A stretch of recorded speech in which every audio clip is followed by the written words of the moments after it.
The wind howled through the skeletal remains of New Geneva's tallest spire, carrying with it the acrid smell of plasma burns and the distant echoes of battle.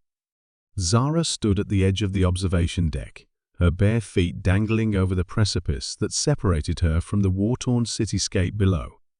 300 meters down, the rubble of what had once been humanity's greatest off-world colony stretched endlessly toward the horizon.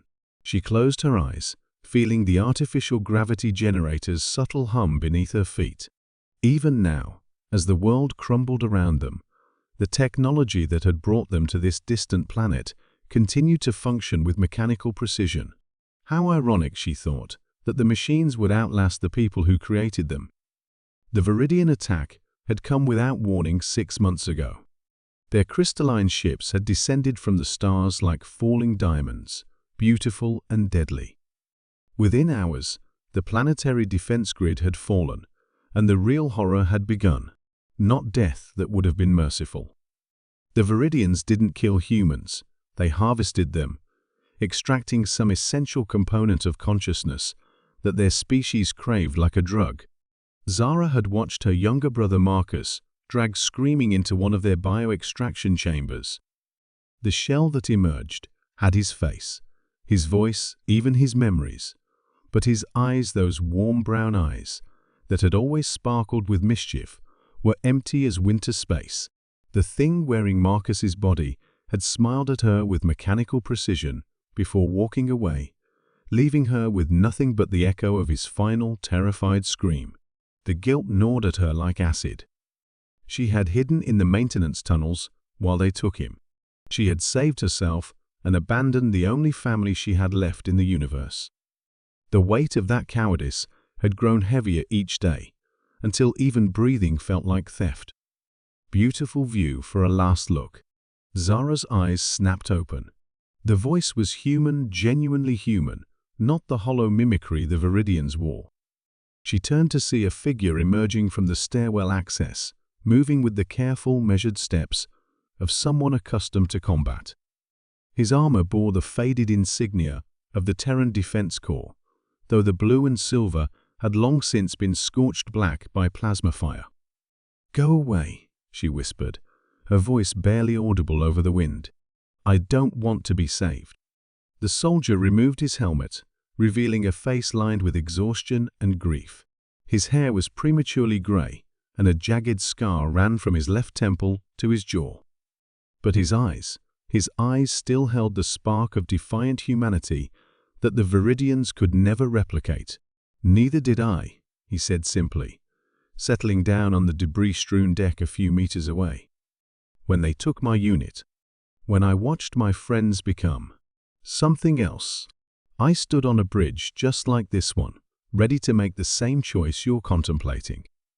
Zara felt tears she thought had long since dried up beginning to flow again. "Then why didn't you?" The soldier was quiet for a long moment, staring out at the devastated city. "Because someone reminded me that our pain, our guilt, our grief, that's what makes us human. The Viridians can copy our faces, our voices, even our memories. But they can't replicate suffering. They can't understand loss. And as long as we carry that pain, we carry something they can never take." "The pain is all I have left," Zara sobbed. "My brother. I let them take him. I watched him become one of them." "You survived," the soldier said, his voice gentle but firm. "That's not cowardice. That's hope. Every human still breathing, still feeling, still remembering we're all acts of rebellion against what they want to make us." He reached into his armor and pulled out a small device, its surface gleaming with alien technology. "I've been tracking Viridian extraction sites. This is a bioscanner, reverse-engineered from their own tech. It can detect consciousness patterns, the real ones, not their copies." Zara's heart stopped.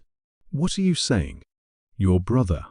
The readings I've been getting suggest that some consciousness patterns don't disappear entirely during extraction.